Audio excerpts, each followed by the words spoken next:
ada seorang ibu hamil 8 bulan mau dirampok, ada patung Bunda Maria di dekat situ, dia lari ke situ dan ternyata ada mujizat. Dia lihat, dia angkat tangan begini, yang perampok 2 orang itu lari. Ibu itu kan karena kaget dia melahirkan di situ, dan justru dia melahirkan di situ. Setelah itu mawar, ada satu jenis mawar putih yang ada di situ, ya sungguh-sungguh mekar dalam musim dingin saat itu, malam itu, ya, dan akhirnya tempat itu menjadi tempat ziarah juga. Tetapi ini untuk mengingatkan kita, Bunda Maria sangat peka, bukan hanya kehidupan kita, tetapi dengan alam yang perlu kita jaga.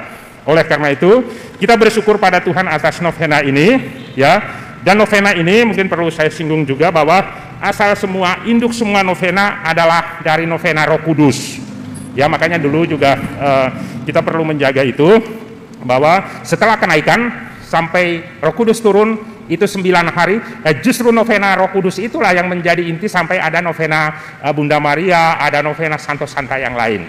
Novena Bunda Hati Kudus hari yang kelima. Tema novena kita adalah di Kana. Di Kana, Maria berbagi kegembiraan pada pesta perkawinan. Sebagai hamba, Marialah yang pertama kali mengetahui bahwa mereka kehabisan anggur. Karena tergerak hatinya, Maria meminta puteranya atas nama pasangan yang baru menikah itu. Dan pada sore ini, kita diundang untuk melakukan apa yang dikatakan Yesus. Memberi makan pada yang lapar, minuman bagi yang haus, menyambut orang asing. Dan melalui Alkitab kita diundang untuk mengusahakan dan memelihara taman dunia, melindungi alam dan saudara-saudari kita yang paling rentan kepada penderitaan, penindasan, kemiskinan, dan kelaparan. Pada sore ini, novena akan dipimpin oleh Romo Vincent Omi, Pur dari warga SD Pius Cilacap, lektor Ibu Mia, dan doa umat Ibu Lydia. Maria, Bunda Hati Kudus, terhadapmu ada ditebus. Lihatlah kami datang bersujud, memohon berkat Sang Penebus. Kalau cermin hati yang tulus, gelisah harta ilahi, teladan pribadi yang rendah hati, itulah yang Tuhan ingini. Maria, Bunda kita sejati, pewarta hati yang suci. Bunda Hati Kudus Ibu kami, semoga kami diberkati. Dalam nama Bapa dan Putera dan Roh Kudus. Rahmat dan damai sejahtera dari Allah Bapa dan dari Tuhan kita Yesus Kristus bersamamu.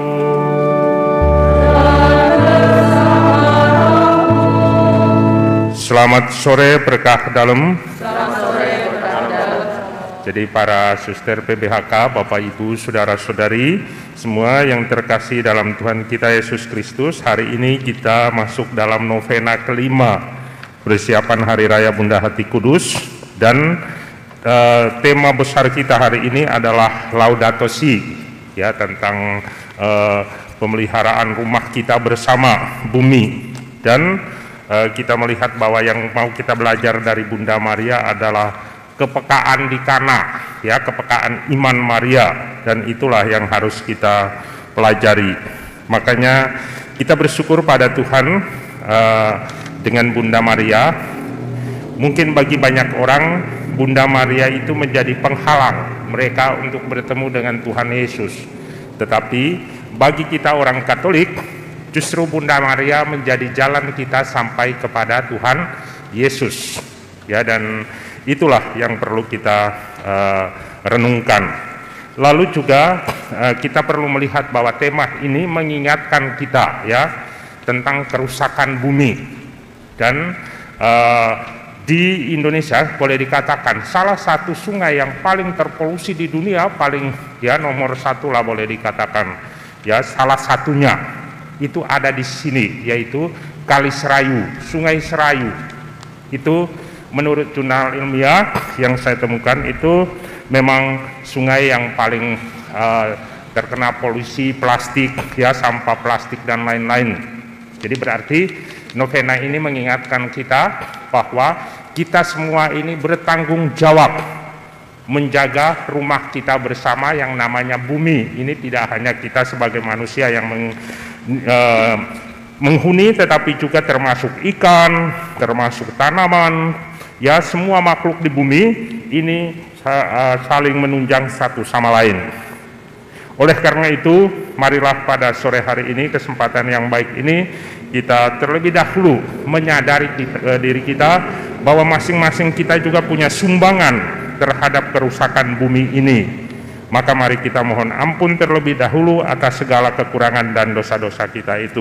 Para suster, Bapak Ibu, saudara-saudari yang terkasih dalam Tuhan kita Yesus Kristus, kita melihat bahwa masalah kerusakan dunia memang sekarang ini sudah sungguh-sungguh parah, ya. Kita melihat bahwa hutan dibabat sana sini untuk menjadi hutan industri, juga pengaruhnya pada manusia juga ada, yaitu kita semua hanya menjadi konsumeris, ya. Lalu sampah plastik itu terbuang kemana-mana, dan seperti tadi saya katakan, ya, dalam penelitian, lalu di situ saya menemukan ada sekitar 3 atau 4 jurnal yang berbicara tentang sampah plastik, dan Indonesia itu merupakan sumbangsi yang nomor wahid di dunia, ya. Jadi kita itu bukan urutan yang paling baik, tetapi paling jelek di dunia setelah juga Cina, ya. Sehingga sekarang gerakan pemerintah itu, ya, sudah melarang untuk di supermarket atau minimarket itu tidak pakai kantong plastik lagi, ya. Masih ada tapi juga berbayar, tapi masih ada, ya. Tetapi banyak yang di Semarang saya lihat sudah tidak pakai, ya. Kita harus bawa kantong sendiri. Itu salah satu gerakan dari pemerintah untuk mengurangi sampah plastik, ya, karena tidak hanya merusak sungai, ya. Sungai-sungai yang paling terpolusi di dunia itu justru Kali Serayu, Bengawan Solo, ya, baru sungai-sungai yang ada di Jawa Barat.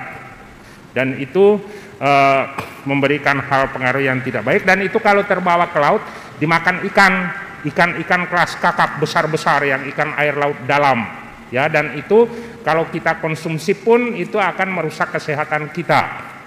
Ya, kalau ikan-ikan kecil itu masih lumayan, tetapi karena lingkungan hidupnya juga terkena polusi. Jadi ikan-ikan besar kan makannya ikan-ikan kecil, lalu seringkali termasuk sampah-sampah plastik itu yang dikonsumsi dan ada unsur kimianya. Dan itulah yang perlu menumbuhkan kesadaran bersama. Gereja secara global itu munculnya tahun 2015 itu dokumen gereja yang namanya Laudato Si, ya, yang terinspirasi dari doa Santo Fransiskus Assisi, ya, yang menyebut matahari sebagai saudara, lalu bulan, bintang, semua itu dianggap saudara, termasuk angin, api, ya, air, ya. Kita melihat itu, sehingga dari situ muncul Laudato Si yang menginspirasikan seluruh dunia, kita semua, untuk mulai bergerak menyelamatkan bumi, ya. Dan memang kita punya potensi yang baik. Sekarang pemerintah sedang dengan G20 juga menggerakkan penanaman mangrove, karena mangrove itu juga akan membuat menjadi tempat tinggal ikan, lalu dia bisa menyaring udara dan seterusnya, ya. Atau kalau juga sebenarnya kalau kita ke daerah Beringkeng, Karangsalam itu daerah sawah-sawah mereka atau lingkungan mereka yang banyak rawa air, ada enceng gondok, itu juga sebenarnya itu penyaring air yang bagus, tapi potensinya belum dikelola oleh masyarakat kita. Ya, saya bilang sama orang Beringkeng, karena itu bisa dibuat untuk menjadi pakan lele, pakan ikan, ya, dan itu sehat, tetapi pertumbuhannya yang cepat bisa menyaring air juga. Nah, itu potensi-potensi yang ada dalam lingkungan kita tapi belum banyak dihidupkan, ya. Novena ini juga mencoba mengangkat hal ini supaya kita belajar, bahwa gereja itu selalu menjaga kelestarian alam, karena teologi kita ya mulai dari kitab suci itu mengajarkan itu, mulai dari penciptaan bahwa Tuhan menciptakan semua baik adanya. Ya, dan kita juga belajar dari Bunda Maria. Ya, tadi bacaan pertama diambil dari kitab Putera Sirak. Ya, kita bisa menggambarkan itu Bunda Maria itu sebagai bejana rohani, ya, yang memuat apa? Memuat kebijaksanaan dari seorang ibu. Ya, bahwa pengetahuan orang bijak itu seperti banjir sebak, ya, bahasa Indonesia sebak itu artinya full, ya, penuh, mau meluap tapi belum meluap tapi penuh. Ya, dan kita melihat bahwa Bunda Maria itu punya itu, ya, tetapi justru Bunda Maria itu menjadi halangan bagi banyak orang. Ya, kalau Bapak Ibu nanti nonton di YouTube yang channel Katolik itu ya, kenapa banyak pendeta yang akhirnya beralih ya dari gereja-gereja yang dulu sangat membenci Katolik, lalu sekarang beralih menjadi Katolik, ya, karena salah satunya itu mereka akhirnya menemukan kekayaan gereja kita, gereja Katolik. Ya, mereka menganggap kalau kita misa seperti ini kita menyembah berhala. Setelah mereka ikut misa, mereka jadi sadar, oh, misanya orang Katolik itu sungguh-sungguh sebagai ungkapan realitas, ya, wujud nyata dari Alkitab, mulai dari pembukaan hingga penutup. Ya, kalau kita lihat dulu Pendeta Scott yang sungguh-sungguh luar biasa menentang gereja, tetapi akhirnya dia menjadi Katolik dengan bukunya Rome Sweet Home itu. Dan saya juga baru lihat anaknya itu satu sekarang sudah ditabiskan jadi imam. Dia punya anak 6, satu jadi imam sekarang, lalu satu masih di seminari. Bapaknya itu menjadi ahli teologi dan kitab suci untuk gereja sekarang, gereja Katolik. Ya, kita bersyukur banyak yang dulu menentang gereja seperti Paulus, tetapi akhirnya dipilih Tuhan sekarang. Itu banyak pendeta ya, lihat di YouTube itu ada channelnya. Dan salah satu halangan berikut adalah Bunda Maria. Bagaimana mungkin mereka bilang kita itu menyembah Bunda Maria dengan taruh patung seperti itu? Menurut Bapak Ibu, itu kita menyembah berhala atau bukan? Bukan. Ya, ada Romo Bayu kasih apa menjelaskan dengan baik juga ya, bisa lihat di YouTube juga. Itu supaya kita itu fokus bahwa kita itu sedang fokus sama Bunda Maria. Ya, tadi malam saya mengikuti Rosario di Lourdes. Ya, karena bulan Mei ini kan ada streaming seperti ini, jadi kita bisa mengikuti. Tadi malam jam 7 atau 8 itu ada Rosario di Lourdes, saya ikut dan saya ikut berdoa Rosario dari sana. Mereka pakai bahasa Spanyol atau Portugis tadi malam, tapi kita bisa mengikuti dengan bahasa Indonesia. Tetapi supaya kita belajar dari Bunda Maria tentang kepekaannya, ya. Karena banyak orang yang tadi saya bilang Maria menjadi halangan untuk mengikuti Yesus, tetapi begitu mereka mengetahui semua yang dibuat dalam gereja Katolik bahwa itu berdasarkan Alkitab, termasuk Rosario, itu sebenarnya sedang mendoakan Alkitab, lalu akhirnya apa? Mereka bertobat. Dan saya bilang, ya, saya kalau melihat itu, saya merenungkan bahwa kenapa orang menghormati Yesus tetapi tidak mau menghormati ibunya? Padahal kalau tidak ada Maria sebagai ya sarana, yang jembatan, sebagai pintu supaya Allah hadir nyata, supaya kita menjadi mengerti, ya, termasuk juga sampai bahwa Yesus mati sebagai manusia, ya, itu kan harus ada Maria. Ya, dan kepekaan Maria itu sangat tinggi. Ya, kita melihat bahwa mulai dari perkawinan di Kana itu mujizat terjadi di situ. Dan kalau Bapak Ibu nanti nonton di internet ya, banyak ada yang tidak pernah mengenal agama tapi juga tidak mengenal Katolik, tetapi juga akhirnya mengenal Bunda Maria melalui apa? Melalui internet. Lalu dari situ menjadi percaya pada Tuhan Yesus. Karena Maria yang mengantarnya, sehingga sampai hari ini ya, dengan adanya doa kepada Maria, mujizat terus berjalan. Sehingga kenapa kita menghormati Bunda Maria? Karena kepekaannya terhadap kebutuhan kita.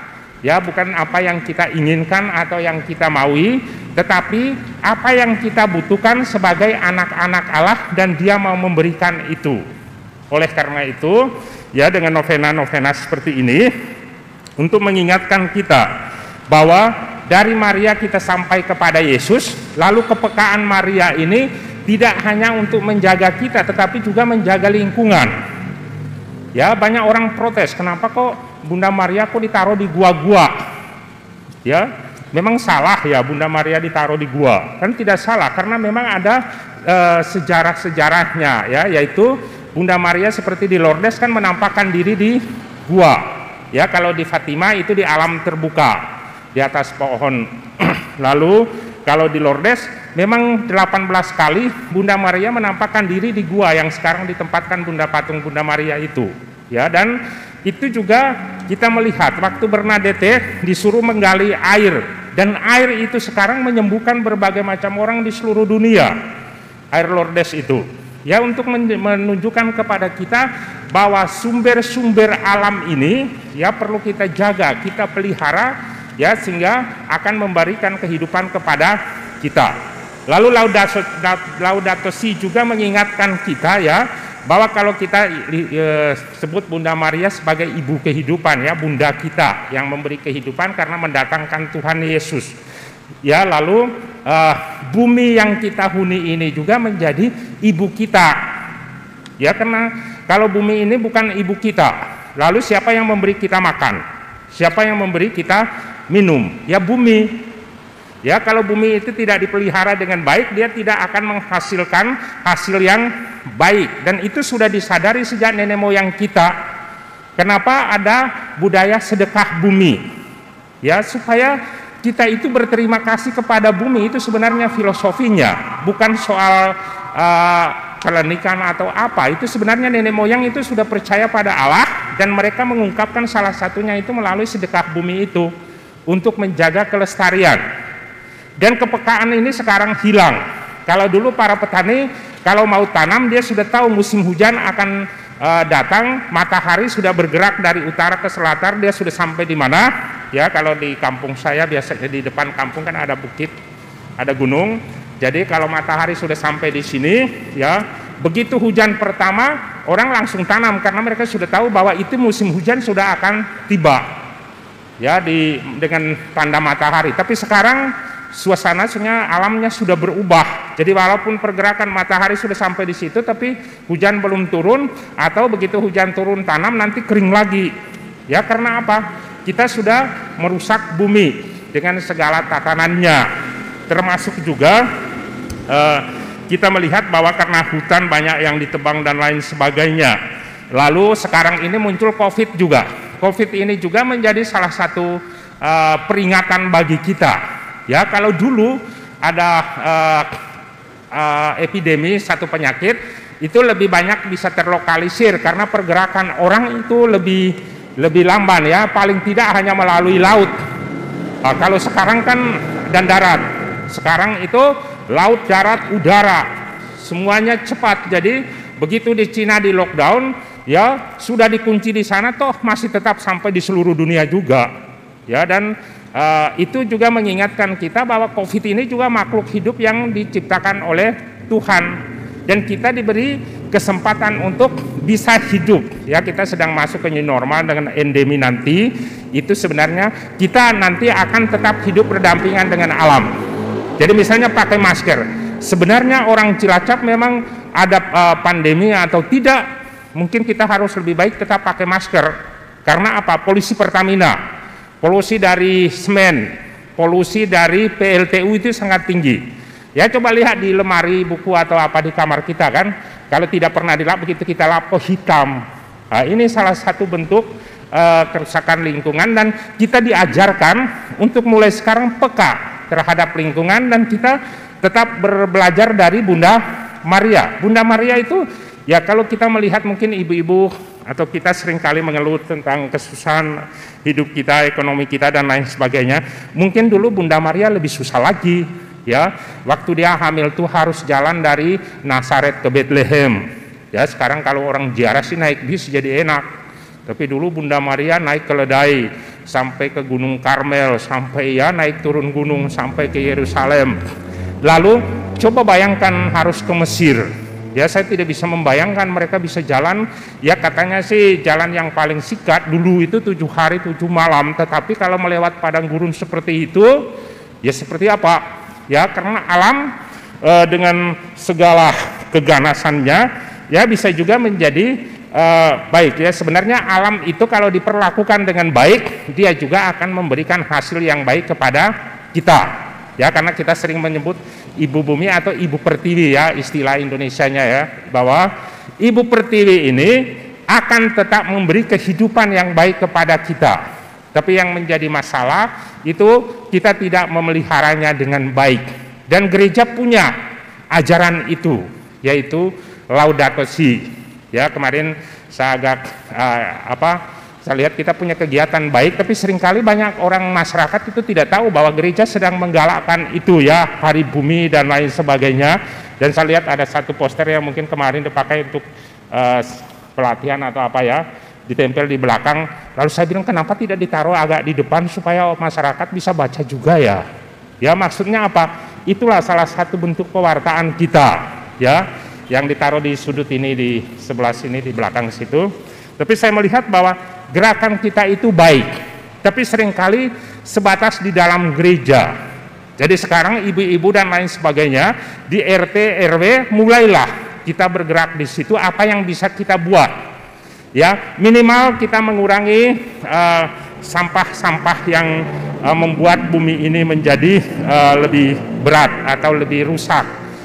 Ya, lalu yang kedua juga kita berdoa. Paling tidak kita ya di dalam dokumen tentang Laudato Si itu saya lihat di belakangnya itu ada doa untuk bumi. Ya, ada doa juga untuk semua makhluk dan kita semua yang menghuni bumi. Tetapi kita juga bisa dengan doa rosario saja, tidak perlu dengan rumusan yang macam-macam. Doa rosario untuk apa? Untuk keselamatan bumi. Ya, terlebih juga mungkin bagi kita keselamatan ibu pertiwi. Ini kita berhadapan dengan pemilu nanti 2024. Sekarang orang sudah mulai ribut-ribut, ya. Dan itu agama bisa menjadi salah satu sumbangan kerusakan, baik kerusakan masyarakat maupun kerusakan bumi. Ya, minyak goreng saja, orang politik saja pada mainkan minyak goreng. Padahal dulu tidak ada apa-apa. Ya, jadi itulah permainan. Oleh karena itu, Bapak Ibu saudara-saudari yang terkasih, ya, novena Bunda Hati Kudus ini mengingatkan kita untuk apa yang bisa kita buat untuk merawat bumi kita, paling tidak mulai dari lingkungan rumah kita. Ya, kami bersyukur, berterima kasih kepada ibu-ibu atau bapak-bapak yang di rumahnya sudah mulai dengan gerakan tanaman.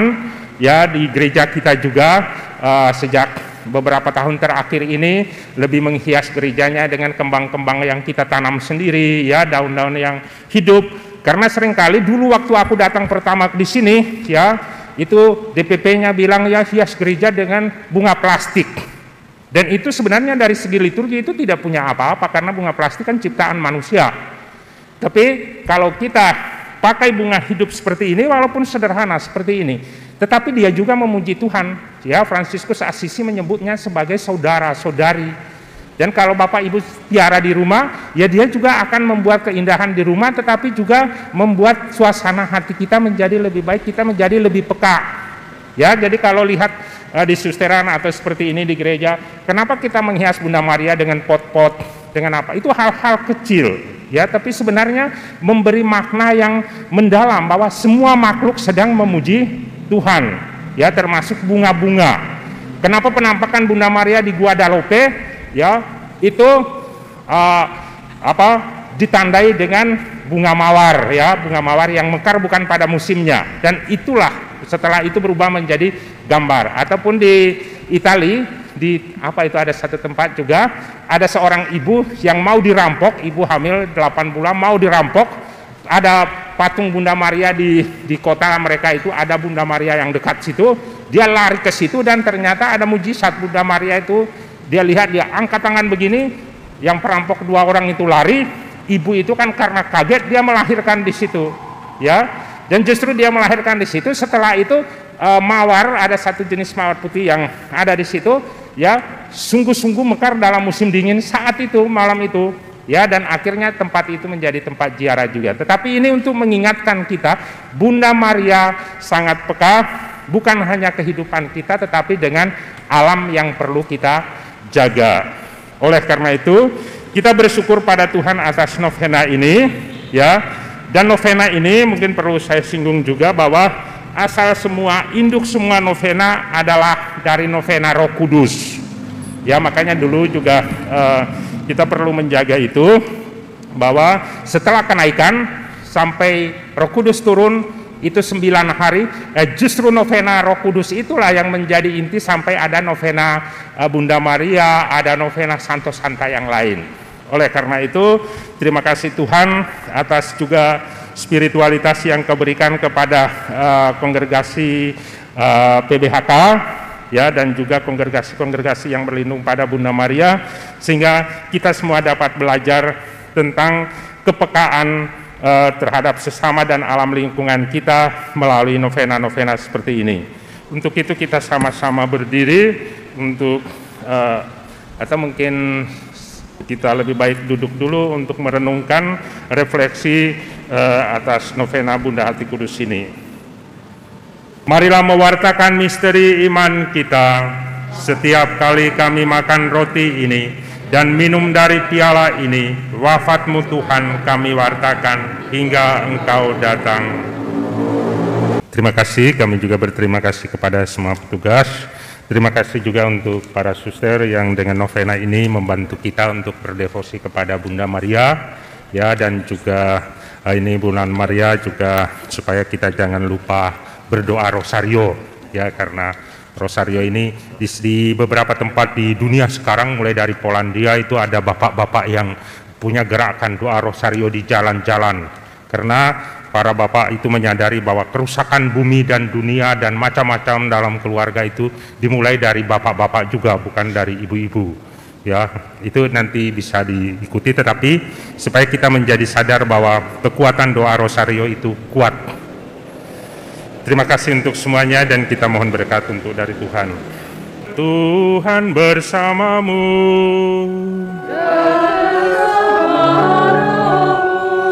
Saudara-saudari sekalian, mereka yang kita doakan dan perjalanan hidup kita senantiasa dibimbing, dilindungi dan diberkati oleh Allah yang Maha Kuasa, Bapa dan Putera dan Roh Kudus. Saudara-saudari, pergilah dalam damai sambil memuliakan Tuhan dengan hidupmu. Haleluya. Surga pada Allah.